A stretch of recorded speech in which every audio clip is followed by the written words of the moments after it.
ایک نیکی کا اجر۔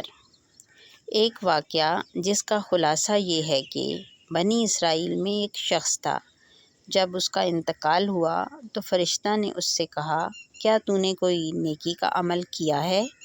اس نے کہا، مجھے معلوم نہیں۔ فرشتے نے دوبارہ کہا، غور کرو۔